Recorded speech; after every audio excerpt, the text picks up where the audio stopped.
Well, I'm glad you're here, and I'm glad for us all to be gathered here as we share on the continuing story of Exodus. And today we'll be talking about chapters 3 and 4, which highlights God and Moses meeting and this incredible encounter. And what often happens is when people think back to this story, is that they often just think that the bush is burning. Moses takes off his sandals. God tells him what to do, and then Moses leaves. Well, there's so much more to this encounter than that. And so let me start by reading chapter 3, verses 1 through 6, and we'll dive right into it. Moses was keeping the flock of his father-in-law Jethro, the priest of Midian. He led his flock beyond the wilderness and came to Horeb, the mountain of God. There the angel of the Lord appeared to him in a flame of fire out of a bush. He looked, and the bush was blazing, yet it was not consumed. Then Moses said, I must turn aside and look at this great sight and see why the bush is not burned up. When the Lord saw that he had turned aside to see, God called to him out of the bush, Moses, Moses. And he said, Here I am. Then he said, Come no closer. Remove the sandals from your feet, for the place on which you are standing is holy ground. He said further, I am the God of your father, the God of Abraham, the God of Isaac, and the God of Jacob. And Moses hid his face, for he was afraid to look at God. Moses is simply shepherding his sheep and wanders over to the mountain of God. He doesn't know that's the mountain of God, and it's nothing special until God decides to show up there. But the mountain, Horeb, or also called Mount Sinai, those names are interchanged throughout the Old Testament. It says the angel of the Lord appeared to Moses, but Moses did not know this yet. So it's as though the flame was there on that bush, and that begged his curiosity, and he decided to go and observe it. Now, what happens if Moses just thinks, "Oh, I just didn't sleep well last night," and rubs his eyes and wanders on? Well, who knows what happens with that. But Moses comes closer. And it's interesting to note that until Moses turns and approaches the burning bush, that's when God chooses to speak. It's not at the same time kind of a moment where Moses sees the burning bush and then God starts to talk. It's that Moses displays the action of turning and going to approach and see, and then God speaks. And so God addresses Moses, instructs him to remove his sandals, and before he introduces who he is. So Moses is already obeying, but he doesn't really know who this is yet. There's this instruction to remove sandals. This is holy. And then after that, then God informs who he is. So there must be something inside Moses that seems to connect with what this God is saying and what this force is saying. And we see God introduce himself as the God of Abraham, Isaac, and Jacob. And immediately Moses hides his face. You wonder, why do you think Moses hid his face? He may have felt unworthy to be in his presence. Yeah. I think there's a lot of aspect to it of feeling fear. It could have been fear. Fear too, absolutely. In fact, I think that we can play into this and presume that his mother and father probably taught him of their faith and their ancestors and the different things about their faith. And one of the things about their faith is that you don't look God in the face. And if you look God in the face, that can cause death.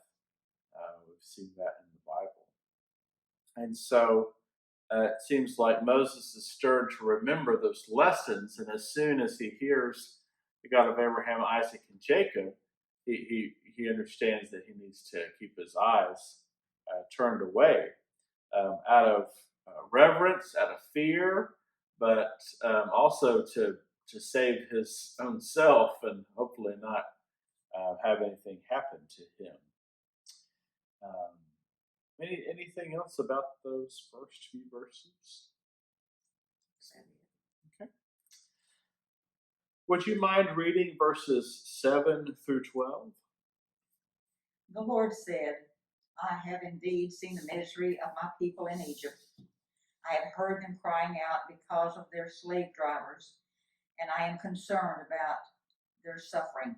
So I have come down to rescue them from the hands of the Egyptians and bring them up out of the land into a good and spacious land, a land flowing with milk and honey, the home of the Canaanites, the Hittites, the Amorites, the Perizzites, the Hivites, the Jebusites.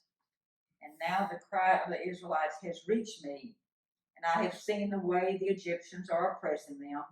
So now go, I am sending you to Pharaoh to bring my people, the Israelites, out of Egypt.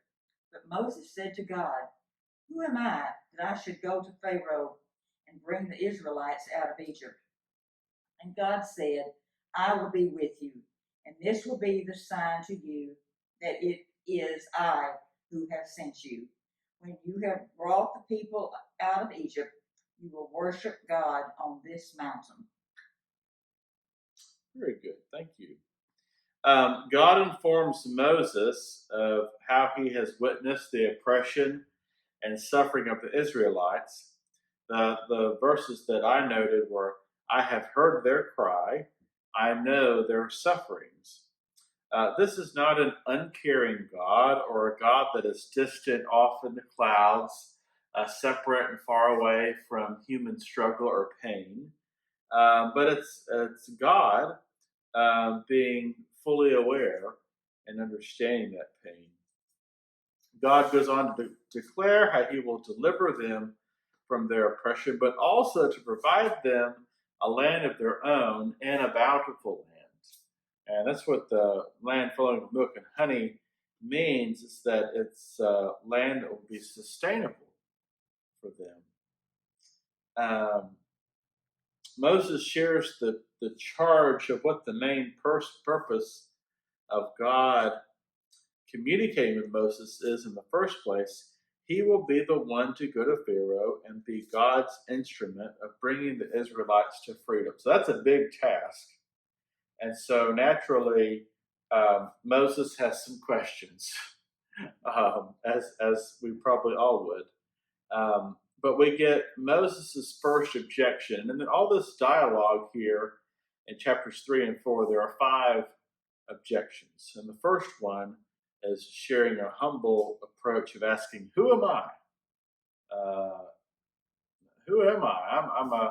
I'm a murderer, a deserter.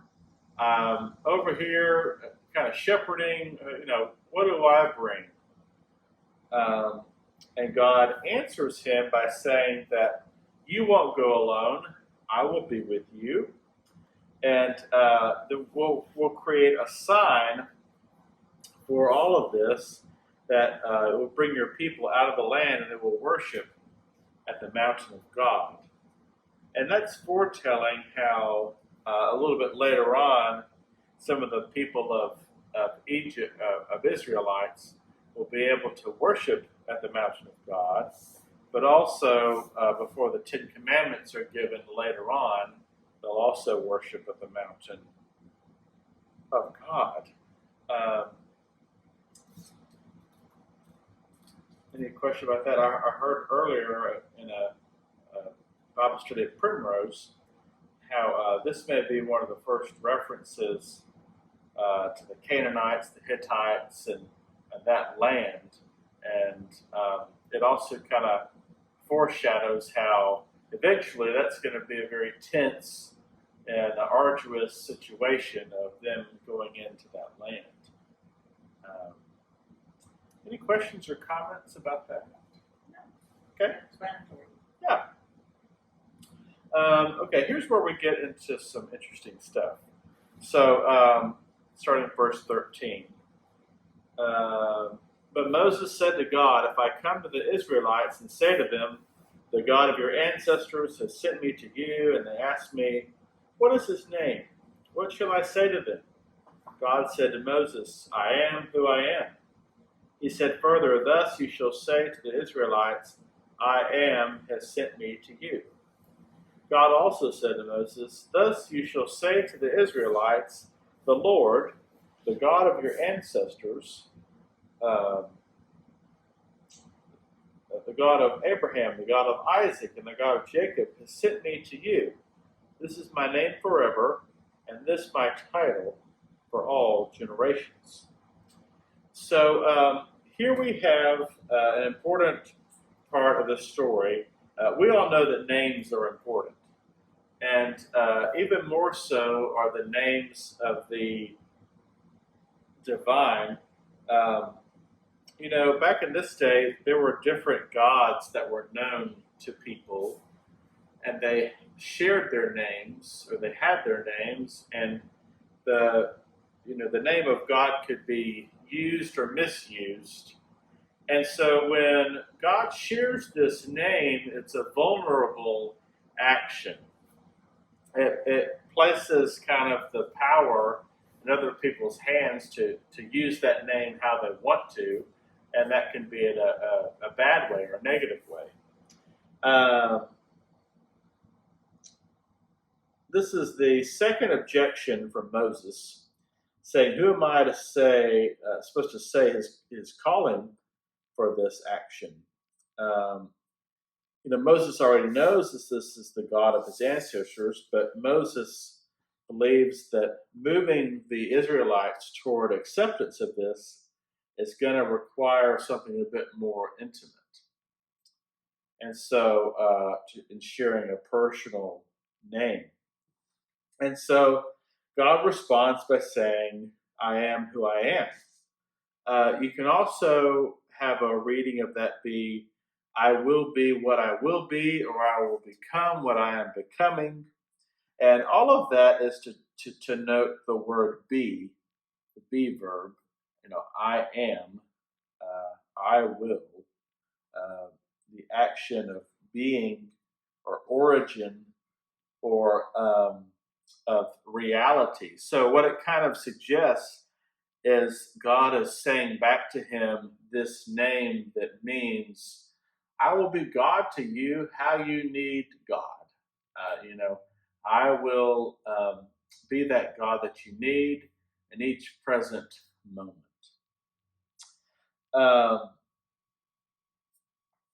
And so we also read on from there and see, thus you shall say to the Israelites, and there's this long name, and we see there God share an intimate name, which in Hebrew is Yahweh, which is spelled YWHW, and it's a tetragrammaton, which means that the four letters, there's no vowels in those names. So if you don't have vowels, then you can't really verbalize it. So what people have done is they've placed vowels and they've made the name longer to make it a vocal name, and the name is Yahweh. And in the Jewish faith and practice, it's custom that that name isn't written or verbalized out loud because of how holy it is, and that we're unworthy to say or even write that name because it's so powerful. In fact, some translations, this is the NRSV, New Revised Standard, they will take and traditionally you'll find, there's the word Lord, and that's often been the reference to Yahweh, God's name. Well, in mine, it capitalizes the LORD as a way of noting that's the title they're referring to in all these different Old Testament passages. And so we see there that name Yahweh is then linked to the God of your ancestors, God of Abraham, Isaac, and Jacob. So the name of God being shared to Moses is both personal but also vague. It's personal in the sense that he can use this name, he can share this name, but also the I am who I am, that's more of a statement of what God does or is than truly a name. Back in those days, if you had someone's name, you had a sense of power over that person or that entity. And so this was a way of God kind of carefully sharing this name. Are you familiar with where we find I am elsewhere in the Bible? Like that phrase, I am. We have a connection in Exodus not only to Matthew with connections with Moses and Jesus, but to the Gospel of John, where the Gospel of John will say, I am the bread of life, or I am the vine. And those are specifically statements not only to illuminate who Jesus is, but that writer is connecting to Exodus and saying the I am who I am, this is that same person in Jesus. And so those two connect together. Any questions about that? Okay. Let's see. Would you mind reading verses 16 through 22?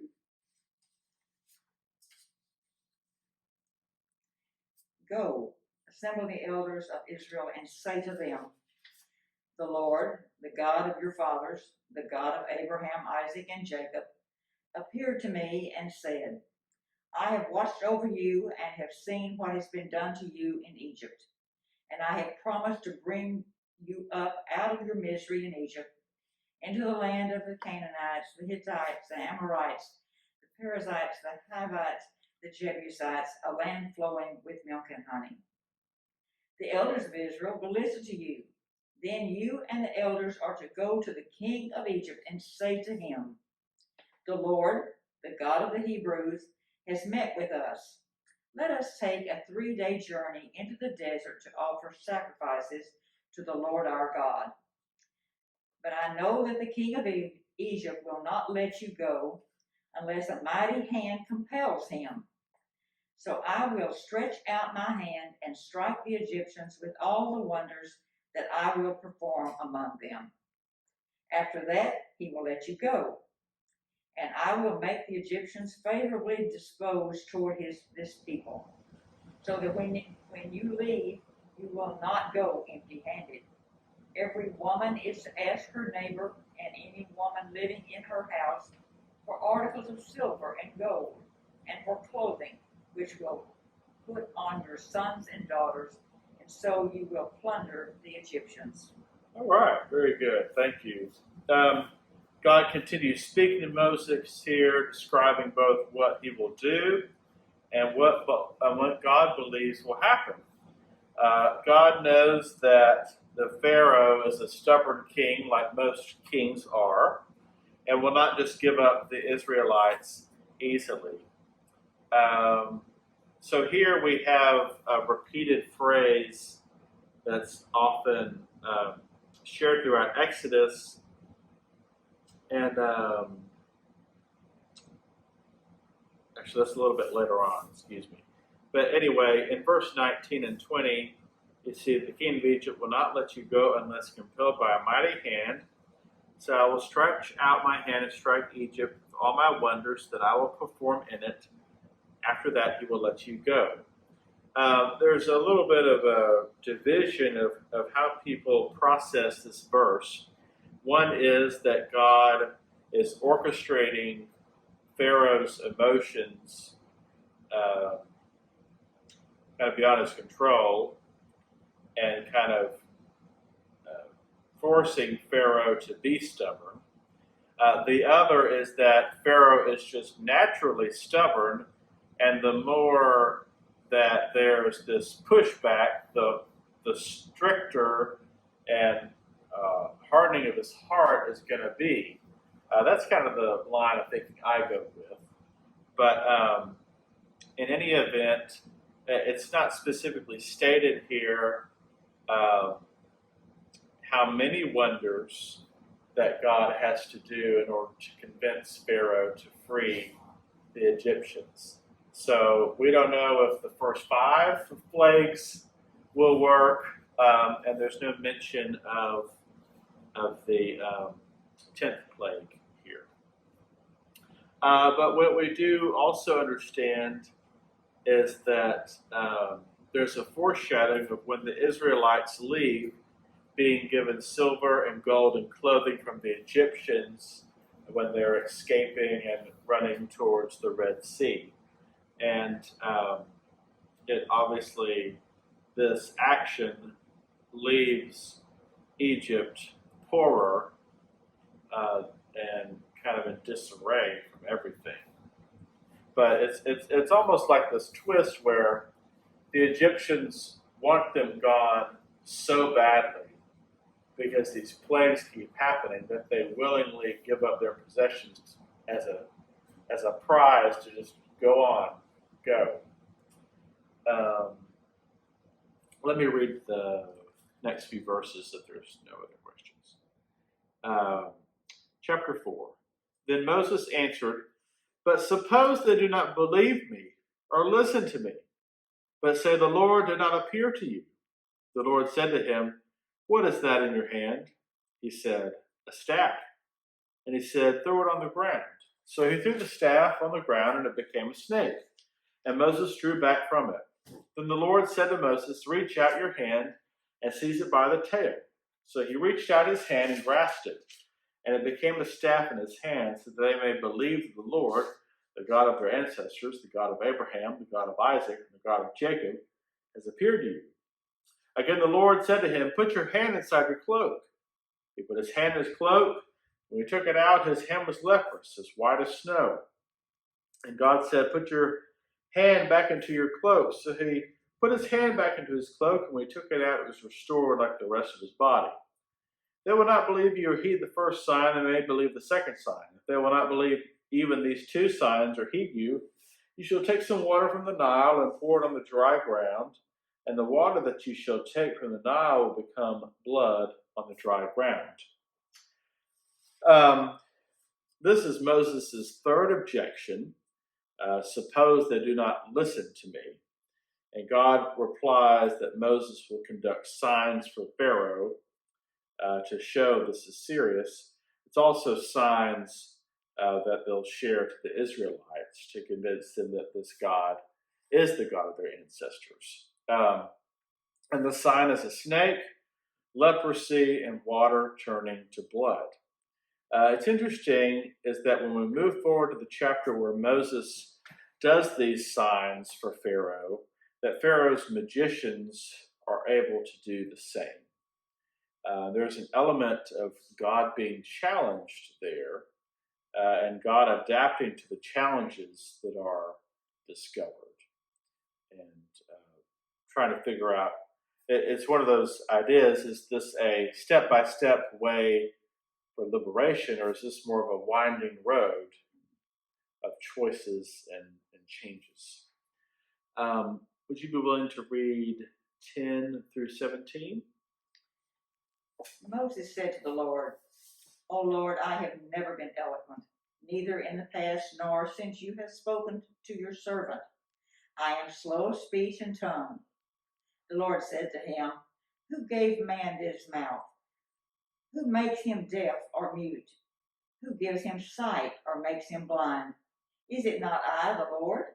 Now go, I will help you speak and will teach you what to say." But Moses said, "O Lord, please send somebody else to do it." Then the Lord's anger burned against Moses, and he said, "What about your brother Aaron, the Levite? I know he can speak well. He is already on his way to meet you, and his heart will be glad when he sees you.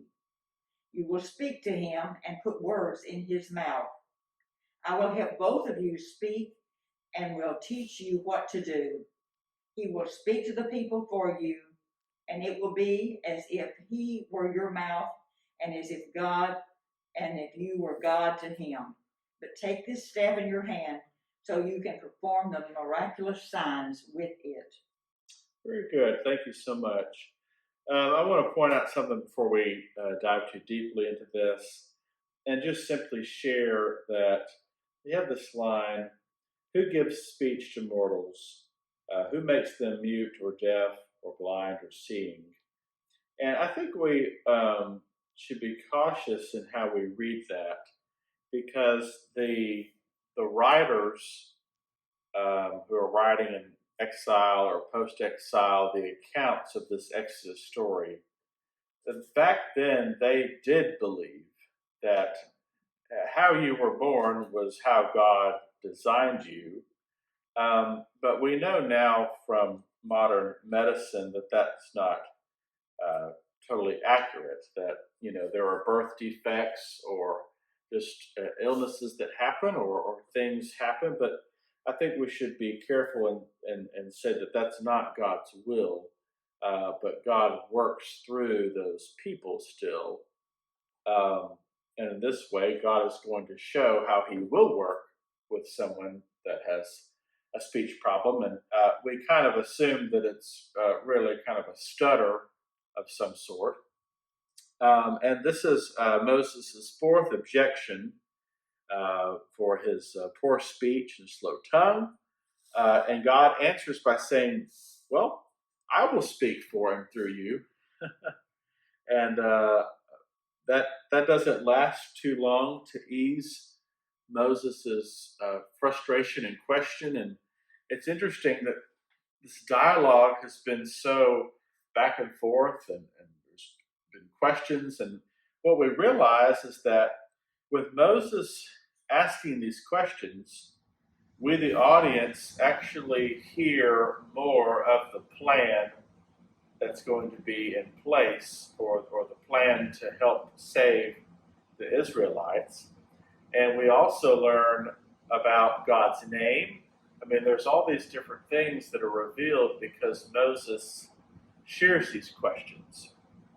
So one thing to say is that asking God questions is not a bad thing. It illuminates, it helps to understand the revelation that God's providing.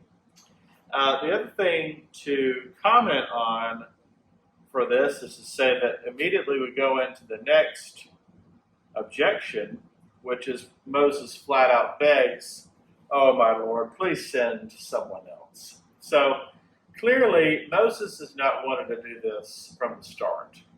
He thinks this is a bad idea. He's inequipped. And, as we reflect upon that, Moses has every reason to doubt this, because truly, who is he to make all these actions happen of freeing the Israelites when he's not there, he's ran away, and he has all those thoughts in his head. And so I think a lot of us would react the same way that Moses is reacting. But it's interesting that the dialogue goes on from there, and God gets frustrated and mad with Moses' final objection, because at this point, God decides to shift to a plan B. Up until this point, it's not suggested that God was going to use Aaron. Only until we find out that Moses is just, "I can't do this, I don't want to do this." Well, now God will bring in Aaron, who will be a good speaker for Moses. And Terence Freheim, who's a biblical scholar, he argues that while this is a plan B to go the route of adding Aaron into the plan, eventually it kind of shifts back to Moses, because over the course of the interactions with Pharaoh, Aaron's involvement, or at least the story in mentioning his name, is greatly diminished to where it's almost Moses that's doing all of the work. So it's kind of a plan B that goes back to plan A eventually. But we know that God has chosen Aaron to help Moses, to speak for him, and that Moses will be there as kind of the primary leader. Any questions or thoughts about that? No, we are Moses. Yeah. In our daily thing, because I can't do that. Right. We object all the time, don't we? I can't teach that class. I can't do so and so. We doubt ourselves. So we're still Moses. Yeah. It is interesting to see how, at this point, how flawed Moses is from just all that he's been through. But God still chooses him to be useful. It's pretty remarkable.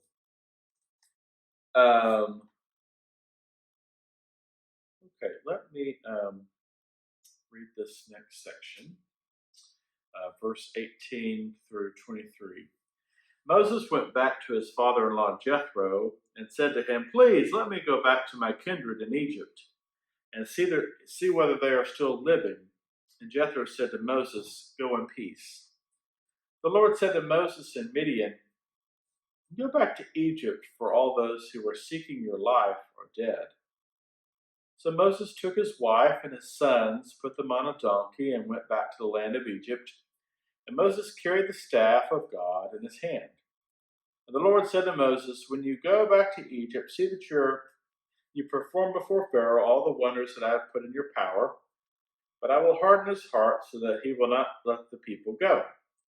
Then you shall say to Pharaoh, 'Thus says the Lord, Israel is my firstborn son. I said to you, let my son go that he may worship me. But you refused to let him go. Now I will kill your firstborn son.'" So it's kind of a remarkable, abrupt ending to the dialogue between God and Moses. We have this dramatic beginning with the burning bush, but there's no goodbye, there's no see you later. It's almost like he gets the staff and then he just walks away. And we don't have any kind of conclusion to that specific dialogue. But we are greeted with the scene of him talking with Jethro and kind of getting his blessing to leave. And it's interesting because he remarks about going back to check on his kin, and how he doesn't talk about what he just witnessed. So it ponders the question: Does Moses believe God, or is Moses cautious about sharing what just happened? And you can kind of go either way. But the way I kind of go with is in thinking that he just absorbed a lot of information, and he probably doesn't want to share too much because saying it out loud sounds pretty crazy. We don't often believe people that stumble back and say, "I was just talking to a burning bush." That would give us pause, wouldn't it? Yeah. That would give us pause. Again, we will see that phrase "harden Pharaoh's heart" repeatedly, and there are usually two approaches to that. That God is controlling Pharaoh's heart and keeping his heart hardened for the purposes of showcasing God's glory through the plagues and ensuring God's name is known. The other approach is that God knows Pharaoh is stubborn, and the Pharaoh will harden his own heart as God brings forth plague after plague Sometimes you can go back and forth on this. Sometimes the language is harsher on God's side than on Pharaoh's side. But here we see, but I will harden his heart so that he will not let the people go. The I part is the debatable question, is if he's separately, through his power, hardening his heart, literally, or if the events that God is doing through Moses are hardening Pharaoh's heart all on their own. And so you can go either way on how you want to find that. But this next section is very confusing and kind of problematic. So let me share that, and then I'll have you share the last of the verses. Verse 24 through 26. On the way, at a place where they spent the night, the Lord met him and tried to kill him. But Zipporah took a flint and cut off her son's foreskin and touched Moses' feet with it, and said, "Truly you are a bridegroom of blood to me." So he left him alone. It was then she said, "A bridegroom of blood by circumcision." So this is a puzzling section of Scripture. Scholars have debated about what this all means.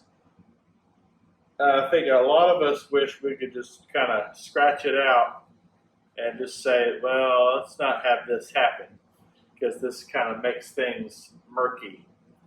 It's kind of eerie and we feel ungodlike. But there are a few approaches to this and not really any consensus. We first wonder why God is doing this and what is the motivation for why God is doing this. There is kind of a balanced approach of reading two perspectives at once, that Moses has not been circumcised and neither has his son. Moses because he was raised in Pharaoh's house, and his son because they're not really following Israel custom in Midian. The problem with the way the text is written is that it's confusing to understand who is in real danger. It says come to kill Moses, but presumably the son is also in danger. Zipporah's quick action to circumcise her son and touch Moses with the blood is a way in which we can also connect to the severity of the firstborns of the Egyptians when we foreshadow to the blood of the lamb on the posts and the angel of the death pass over those households as a way to save Moses and his firstborn. This is the action that is needed to do so. And I think also it puts a weight from God to Moses and saying, look, I know you just had these objections, but this is all very serious. And we're going to see plague after plague after plague devastate people. And of course, plague number 10 of the killing of the firstborn sons, all of that is very arduous and painful. And so it seems to me like it's almost like God is giving Moses a taste of what is to come, so he understands all that God is requiring of him to do. I mean, it's going to be Moses' words to Pharaoh that bring about these plagues. And that's a heaviness, causing a lot of devastation.